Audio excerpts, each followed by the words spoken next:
Hello students, I welcome all of you to my YouTube channel Sachin S. Deshmukh.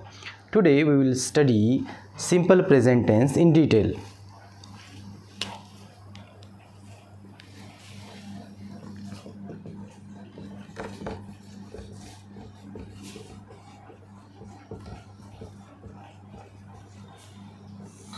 Simple present tense.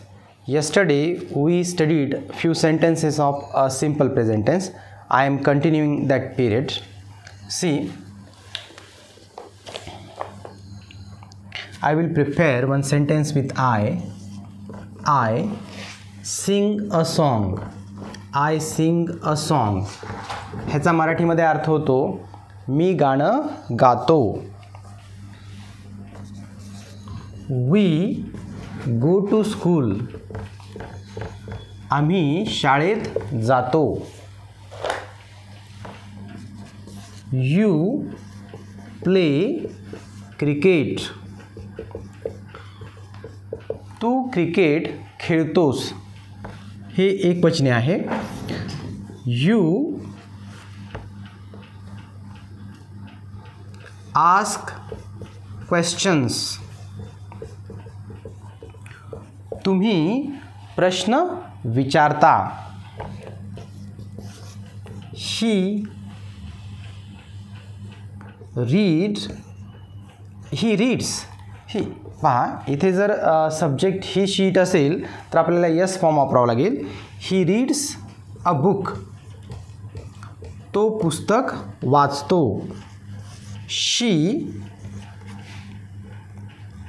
Rights a letter. ती पत्र लिहिते. इथे पण yes form वापरावा लागेल. It plays with a toy. ते खेळण्यासोबत खेळतं. It plays with a toy.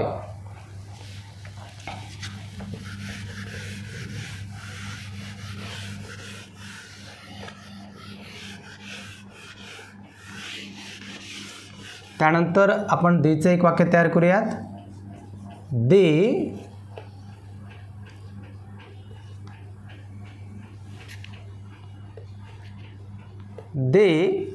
sing a poem. ते कविता गातात.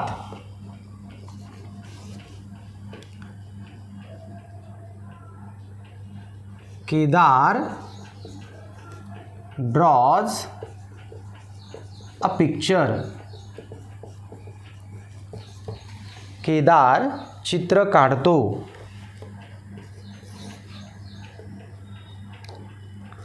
Sanika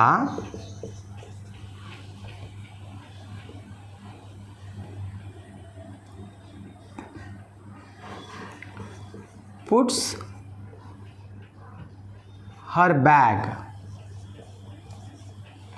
on the table. Sanika puts her bag on the table. Sanika तिची बॅग टेबलवर ठेवते. Boys run on the playground. मुले मैदानावर पळतात. So these are some of the examples of simple present tense. ही सर्व साध्या वर्तमान काळाची काही उदाहरणं आहेत. आता ही जी सर्व उदाहरणं आहेत ती अफर्मेटिव्ह सेंटेन्सेस आहेत, ज्याला आपण मराठीमध्ये होकारार्थी वाक्य असं म्हणतो. आता ह्या होकारार्थी वाक्याचं नकारार्थी वाक्यांमध्ये कसं रूपांतर करायचं ते आपण अभ्यासणार आहोत.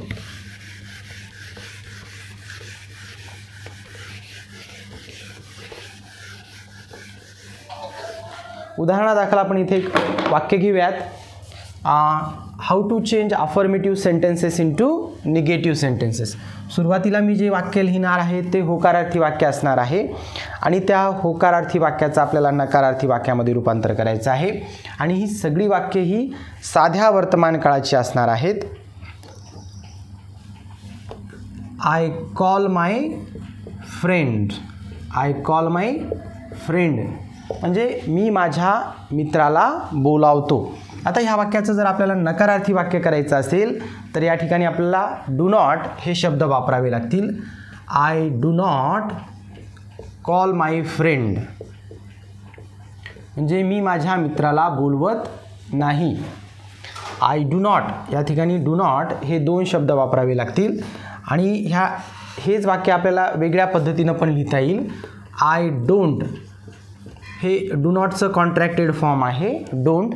I don't call my friend मी माझ्या मित्राला बोलवत नाही. अशा प्रकारे त्याचं मराठीमध्ये भाषांतर होईल. त्यानंतर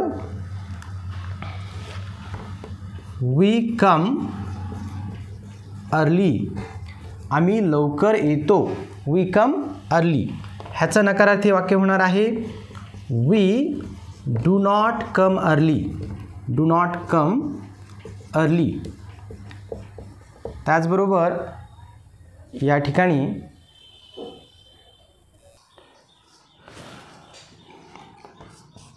वी डोंट कम अर्ली अशा प्रकारे आपण हे जी मूळ वाक्य आहे त्या मूळ वाक्याचे आपण दोन प्रकारे नकारार्थी वाक्य तयार करू शकतो. वी कम अर्ली हे होकारार्थी वाक्य आहे.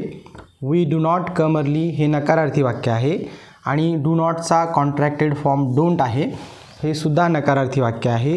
We don't come early. You run very fast तू खूप वेगाने धावतोस. ह्याचं नकारार्थी होणार you do not run very fast तू खूप वेगाने धावत नाहीस. आणि डू नॉटचं जर कॉन्ट्रॅक्टेड फॉर्म आपण वापरलं तर ते वाक्य अशा प्रकारे तयार होईल यू डोंट. ते वाक्य कसं तयार होईल you don't run very fast. You don't run very fast. त्यानंतर यू आहे ते आपल्याला अनेक वचन म्हणून सुद्धा वापरता येतं.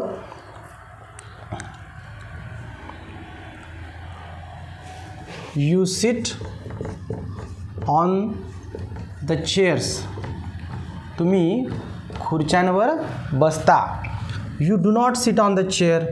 You do not sit on the chair तुम्ही खुर्च्यांवर बसत नाहीत. आणि ह्याचं जर आपण कॉन्ट्रॅक्टेड फॉर्म वापरलं डू नॉटचं तर वाक्य असं तयार होईल you don't sit on the chair. Sit on the chairs. अशा प्रकारे आपल्याला नकारार्थी वाक्य तयार करता येईल. त्यानंतर आपण हे सब्जेक्ट वापरून पुढील वाक्य तयार करूयात.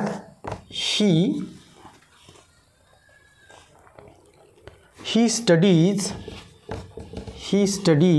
या ठिकाणी आपल्याला ES फॉर्म वापरावा लागेल.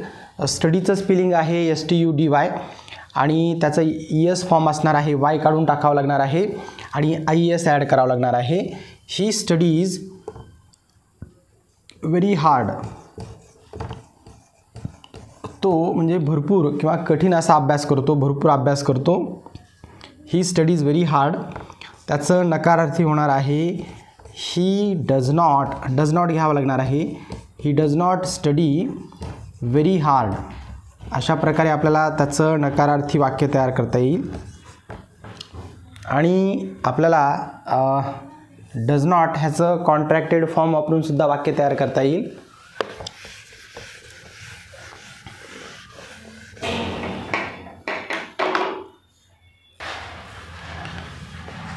He doesn't study very hard.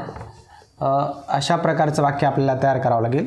He doesn't study very hard. या ठिकाणी आपण कॉन्ट्रॅक्टेड फॉर्म वापरलेला आहे. त्यानंतर पुढचं वाक्य घेऊयात आपण.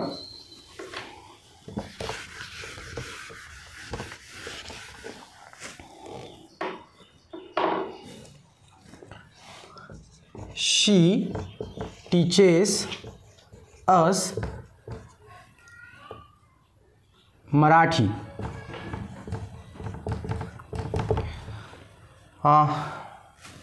त्या आम्हाला मराठी शिकवतात किंवा ती आम्हाला मराठी शिकवते. तर इथे नकारार्थी करण्यासाठी अशा प्रकारे वाक्य तयार होईल.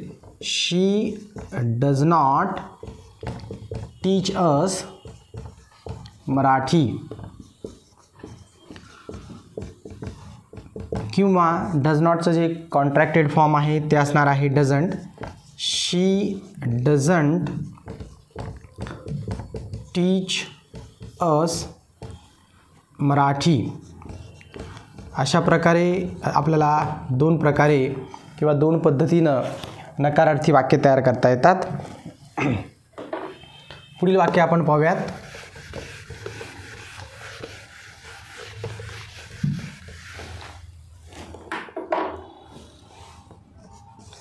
दे swim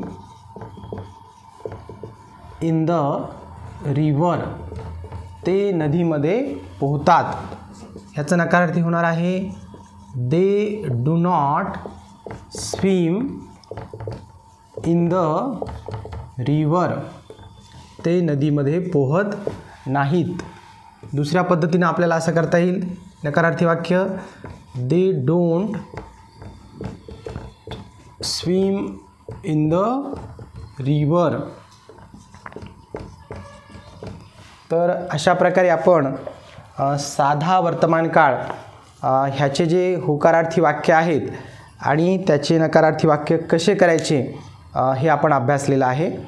thank you very much for watching the video.